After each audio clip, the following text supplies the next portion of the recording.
So guys, I'm back in another video. Today I'm doing my first ever mock draft. All 32 picks in the first round with trades. This would basically be, if I was a GM, what I would do in this situation, not what I think will happen. But yeah, this is gonna be a long video, so we're just gonna get into it. But yeah, like I said, this is gonna be what I would do if I was a GM of the team. So first overall pick in the 2022 NFL draft, you have the Jacksonville Jaguars. And they're gonna select KAYVON, blah blah blah blah. I don't know how to say that fucking name, but whatever. We're gonna pair him up with Josh Allen to create one of the best edge rusher duos in the league, maybe the best. KAYVON probably has the biggest ceiling in the whole entire draft. He's been falling down boards because of dumb reasons like off-field issues and the fact that quote unquote he does not have passion or shit like that. I think it's a very dumb reason because he is the highest ceiling in the draft and he is one of the best players in the draft. I would say he is the best player in the draft as of right now. But yeah, we're just gonna get into the second pick now. With the second pick in the 2022 NFL draft, you have the Detroit Lions. They're going to select AIDAN Hutchinson out of Michigan. He's another edge rusher. The Lions, they love to beef up the trenches. Their offensive line, you already see, is beefed up. They beefed up the defensive line in the draft last year. Now you get another guy, AIDAN Hutchinson. You got a real elite edge rusher now. And like I say, like good edge rush play, like good pass rush equals good linebacker play and good DB play. Same thing goes with KAYVON. If you have a good edge rusher, you're gonna have a good like defense overall. Basically, it's kind of how it is. But yeah, now we're at the third overall pick in the draft. We're gonna go with the Texans. Evan Neal out of Alabama. I know it says NC State, but get off my dick. You're gonna create a top tackle duo in the league with him and Larry Tunsil. It's now my emphasis on this pick is, you're going to be probably the worst team in the league. The Texans are probably going to be the worst team in the league by far. And next year, they're probably going to get Bryce Young or CJ Stroud. And now you have you might have the best tackle duo in the league now with Evan Neal and Larry Tunsil. And you're going to protect your quarterback that way. Whoever it is, if it's Bryce Young, if it's CJ Stroud, because I know it's not going to be Davis Mills unless he absolutely fucking performs this year, which he might. Who knows? I could be wrong. Who knows? But yeah, Evan Neal, I think, is the best offensive lineman in this draft by far. And I won't say by far, but he's the best offensive lineman in the draft in my opinion. Yeah. So with the fourth overall pick in the draft, you have the Jets. And they're gonna select Darius Stingley out of LSU. He's really high. His ceiling is super fucking high. It's super high. A lot of injury concerns with Darius Stingley though. He can't stay on the field basically the last few years, the last 2 years I should say. He had that really good rate year in 2019. I think he has one of the highest ceilings in the draft. I think he's easily the best cornerback in the draft. I don't know where this narrative where Sauce is better came from, because sadly Sauce is just not better than Darius Stingley. I don't care what you say, he's not better. They signed DJ Reed in free agency. Now you have, and Bryce Hall played like a #1 cornerback last year. You have Bryce Hall, DJ Reed, and Darius Stingley. That trio to me, I think is a top trio in the league. You might not agree with me, but I truly believe that's a top 5 to 10 cornerback trio in the league. So, with the fifth overall pick in the draft, the New York Giants are going to select Ekem Ekwonu on the NC State. He is my #2 tackle in this draft. And for next year, just like the Texans, I think this is going to be one of the worst things in the league. Daniel Jones is not a good quarterback. I'm sorry about it. He fucking sucks. So you're probably really bad this year. You get like a top 5 pick. You go with Stroud or Young. Probably Stroud next year. And now you have Ekem, Andrew Thomas, he can bounce back somehow. Then the rest of the lines, it needs work, man. It needs work. Even with Ekem, it just needs work. Alright, with the #6 pick in the draft, the Panthers are going to select quarterback Kenny Pickett out of Pittsburgh. And the reason why I'm doing this is to save Matt Rule's job. Matt Rule wants a quarterback because this is probably going to be his last year if they don't win 9 to 10 games. And I think Kenny Pickett is the most pro-ready quarterback in this whole entire draft. So now you got your guy, and he's probably going to be the best quarterback in year 1. Like I said, he's the most pro-ready. He's probably going to be the best quarterback. So I think you can go him instead of Malik Willis because Matt Rule wants to save his job right now. And Malik Willis will take time to develop. So yeah, you got to pick it there. So with #7 though, the New York Giants, again, they're going to select Kyle Hamilton out of Notre Dame.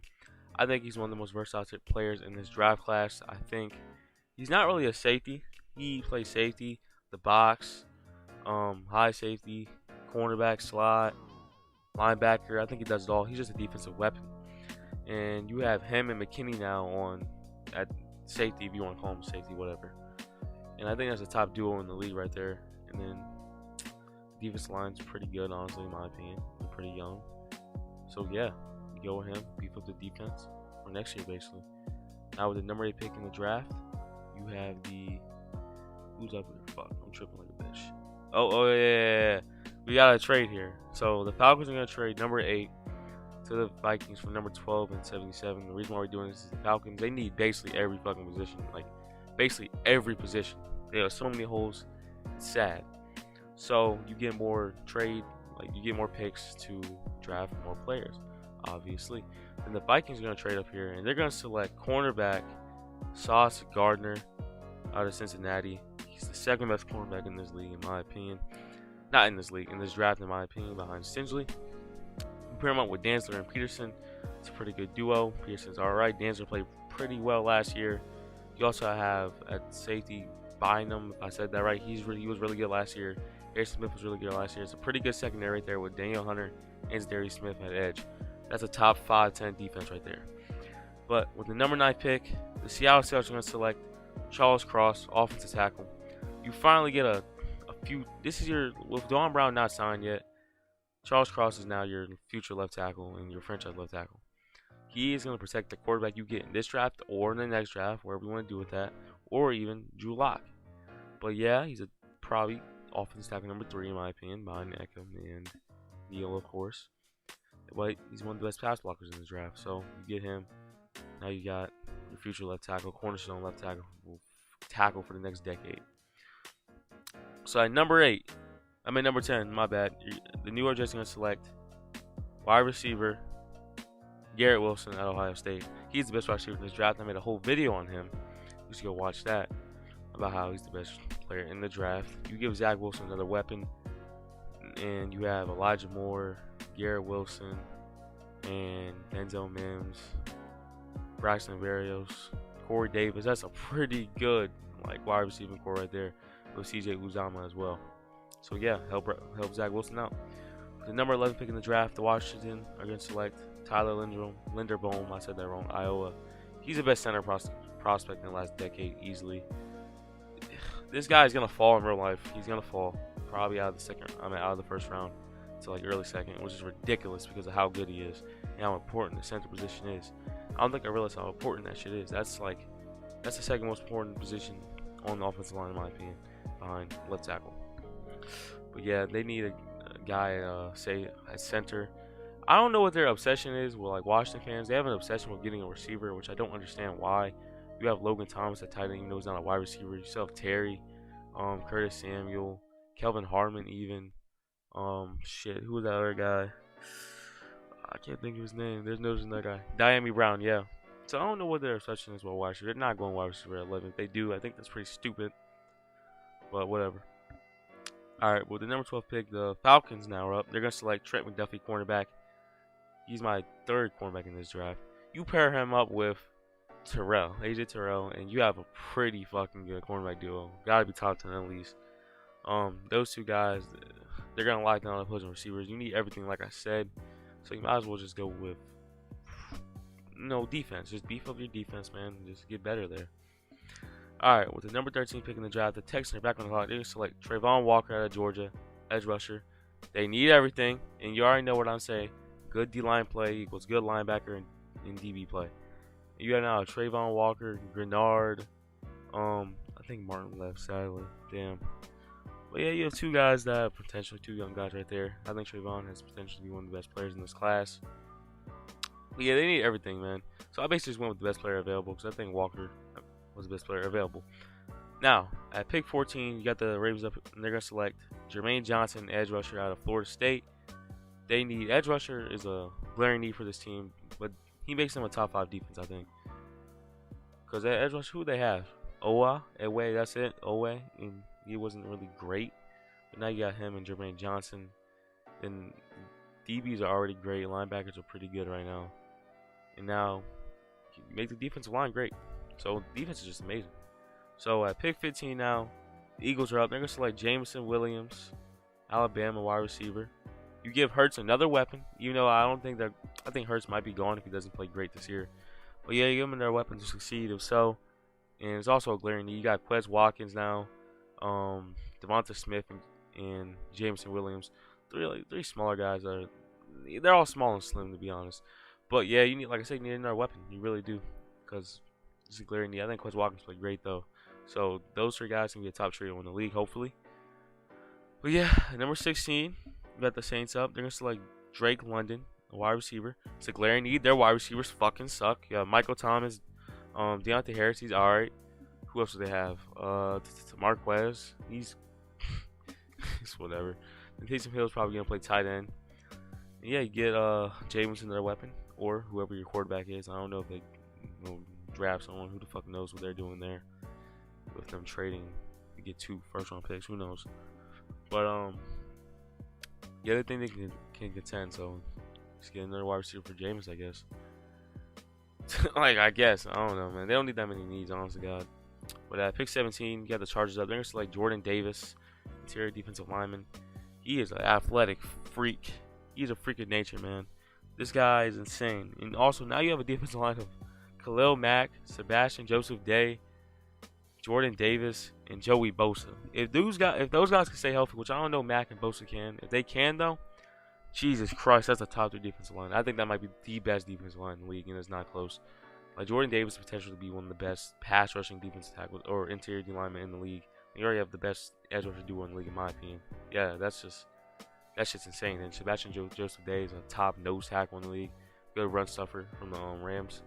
Yeah, that would be insane. Now the Eagles are back up. In the 18, they're gonna select Devin Lloyd, linebacker out of Utah. It's a glaring need for them. They don't really got no one on linebacker that stands out. And now you get a guy like Devin Lloyd. He's gonna be the quarterback of the defense. I think he's easily the best linebacker in this class. Him and NAKOBE Dean, they're the 2 best. I don't think you can go either way with him, honestly. NAKOBE Dean's a coverage freak. Wherever you want to go there. If you want to go Dean or Lloyd, I think I go one of them though. But yeah.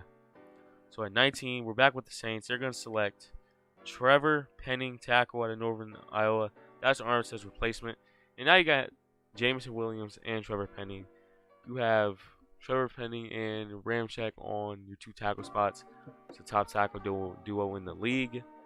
And then you still got guys for Jameis to throw through. If Jameis is really that guy, which I don't know if he is. We'll see. But I think they'll definitely stack up like 9, 10 wins, maybe 8. I don't know, something like that. Something around like that 9 wins range for the Saints. So at 20, you got the Steelers up. There's a lot of ways you can go with this, man. There's a lot, I think. Center is a glaring need, but Linderbaum's not there anymore, so no point. I think guard's not really a need, but tackle might be one. Receiver to an extent, but I don't think you take one this early. Linebacker to an extent with Bush, and I don't think Jack played good last year at all, but you don't take one this early, obviously.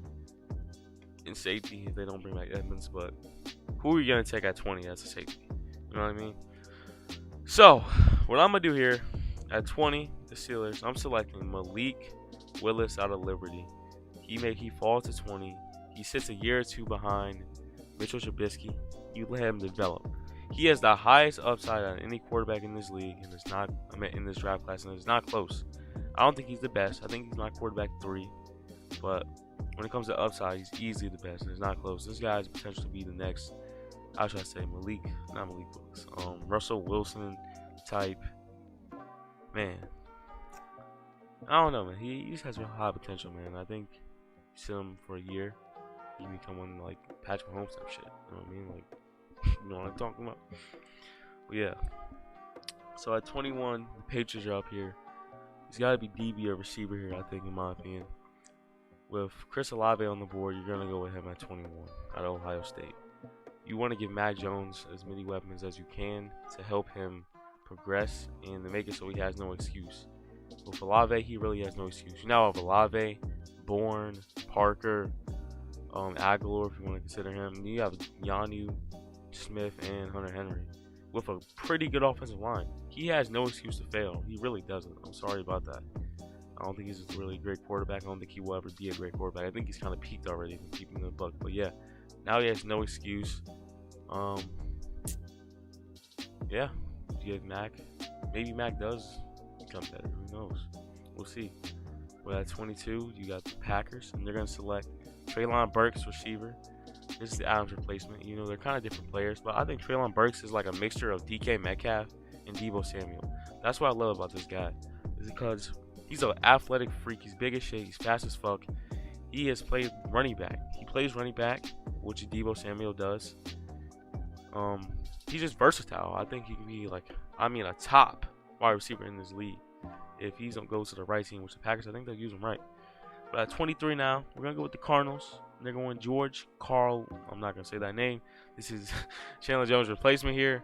I really love this guy. I think at 23, this is really good value for the Cardinals. You have him, Golden, and J.J. Watt. Golden had 12 sacks last year. J.J. Watt, he's I should say, he's a great player. Maybe not elite, obviously not elite, but he's a great player still. And yeah, that's a really good defensive line right there. You know, you lose Chandler Jones, who I think was declining. So I don't know how bad that is. You know what I'm saying? But now you're at 24 with the Cowboys. The Cowboys don't need that many. Like, their team is so good in my opinion. Honest to God, there's not that many like holes, big glaring needs. I don't know why they just aren't good. Like on paper, they have a really good team in my opinion, but they just don't ever perform, which is kind of crazy. At 24, you're going to select Zion Johnson, guard at Boston College. Like I said, they don't really have that many needs. So you just go guard here. I think he's probably the best player available right here, I'm guessing. You got him, Zach Martin. What's his name, man? How am I, the left tackle. Why am I forgetting his name? I'm fucking slow. I legitimately cannot remember his name. Tyron Smith, my bad. Tyron Smith. Those are three. I could not remember his name for some reason. And now I think this offensive line is elite again after a few down years. And yeah, Dak and Zeke had no excuse. Zeke definitely should pop off with Zion Johnson. Probably get like 15, like 1,200, 300 yard season, you know, with a few touchdowns. Yeah. So at 25, you got the Buffalo Bills. You're gonna select Andrew Booth Jr. out of Clemson. This is Levi Wallace's replacement. You know, Trey White and Andrew Booth Jr. That's a cornerback duo. That's a top 5 in the league that will dominate the league for years to come and lock down dudes down. They'll just lock dudes down, man. I'm telling you. He's a great player. He's very physical, which is what I like about him. He's a good tackler. You can play him at the slot or outside. Yeah, he'll probably play outside though. Yeah, it's just a great pick. And, at 26, by the Tennessee Titans, they're gonna select Kenyon Green, guard at Texas A&M. The offensive line is trash. I'm not gonna lie to you. You want to give Derrick Henry the best offensive line so he can succeed and carry his offense, which he's been doing for the last 3-4 years. So the offensive line, like I said, it sucks. I can't even think who's on this line, man. The left tackles. I cannot remember names right now for my life, man. The fuck is his name? I can't remember his stupid ass name, bro. I know he's solid. He's a solid left tackle. I can't remember his fucking name. Oh my god. It's fucking pissing me off. Whatever, man. Taylor Lewan. He had a down year last year. But, and he also played a little bit hurt last year. But he's on this line now. You got Ben Jones. I think he's still there. And Kenyon Green. Lost. Fucking Saffold. But the line still needs work. The line's kind of, it's still trash. I'm not gonna lie to you. And then at 27, the Buccaneers gonna select Devonte Wyatt. They have no really needs, and I just went best available here. They don't have no glaring needs. But now you have a defensive line of Shaquille Barrett, JPP, Devonte Wyatt, and Vita Vea. Devonte Wyatt and Vita Vea.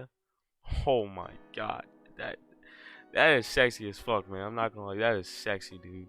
Those two guys, you got two like top tier interior D line guys who can rush the passer. That can rush the passer.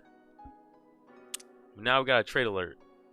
The Packers are going to trade 28 to the Jets for 35, 111, and the 2023 7th round pick. And they're going to do this because the Jets come up here and they draft the linebacker NAKOBE Dean out of Georgia. And now you got a guy who's probably going to be the #1 linebacker here. Obviously, your quarterback of the defense, CJ Mosley, hasn't played in 2 years. You don't know if he's going to be good when he comes back. Who else they got there? Hassan, I'm not going to say that name, but he's like the rookie last year. He was alright. I don't think he played that much. And then, I can't remember names right now in my life. But yeah, their linebacker's kind of just mid. You know, Mosley just hasn't played in 2 years. I don't know who's gonna be good. So yeah, now you get your future guy there at linebacker. Then at 29, you got the Chiefs up. You go and get Tyreek Hill's replacement, so like Jahan Dotson. Jahan Dotson's a dangerous playmaker. I think he fits Tyreek's role very well. When he gets the ball, just get the ball in his hands. He's really good after the catch. He's really fast, smooth routes, got good hands. I think he's a good replacement for Tyreek Hill. In this scheme, in this West Coast type scheme, yards after catch. Mahomes will be very happy with this one. Trust me, he'll be very happy with this one. And then the Chiefs are back on the clock at 30. You're going to select Kaiir Elam, Florida cornerback. This is Charvarius Ward's a replacement right here. You're going to have Elam and Sneed as a duo right there, with Fenton as well also. Elam is very physical. He's a physical cornerback. He's good in alright in zone. Great in man, in my opinion. Yeah, he's pretty physical. But, yeah, that's all I can really say. Then we got another trade right here at 31. The Bengals are going to trade 31 to Seattle for 40, 116, and a 2023 6th-round pick. And the Seahawks move up 9 spots to select their future quarterback, Matt Corral, out of Mississippi. Matt Corral is a great scheme. He's a great scheme fit in this play action type scheme that Shane Waldron wants to run, and I think he's perfect for it. I mean, he has a good deep ball. He can throw underneath. I think he has this Aaron Rodgers type release when it comes to throwing quick passes. He just, like, right when he gets the ball, boom, that shit's out of his hands. It's ridiculous. Now you pair him up with DK Metcalf, 2 Ole Miss guys. He has Lockett, as Dwayne Eskridge. You also have Charles Cross protecting him now. Yeah, it's pretty good in my opinion. So now at 32, last pick is the Lions are going to select Roger McCreary, Auburn cornerback. You beef up the defense still. You now got an Aiden Hutchinson and McCreary. McCreary is going to pair up with Jeff Okudah, Amari. I'm not going to say that fucking name. And yeah, those are guys. I think if Okudah can break out this year, which I think he can, that's a really good trio. You know what I'm saying? It's a really good trio. Amani already proved to be a good #1 last year, and you also have a good defensive line, and it's all there. It's all coming there. But yeah, this is gonna be end this video. I hope you guys enjoyed it. I know I kind of rushed through it, man, because I was just talking fast and not really getting in depth with it. If you want me to go in depth with that, I can do one of those. It'll probably take like 40 minutes for me to do a video with me going in depth. But if there's any players you want me to do a film study on, any teams you want a team analysis on, or anything like that, just let me know and I will drop that shit as soon as possible. But yeah, hope you guys enjoyed this video, man. And yeah, thank you guys for watching. See you guys later. Goodbye.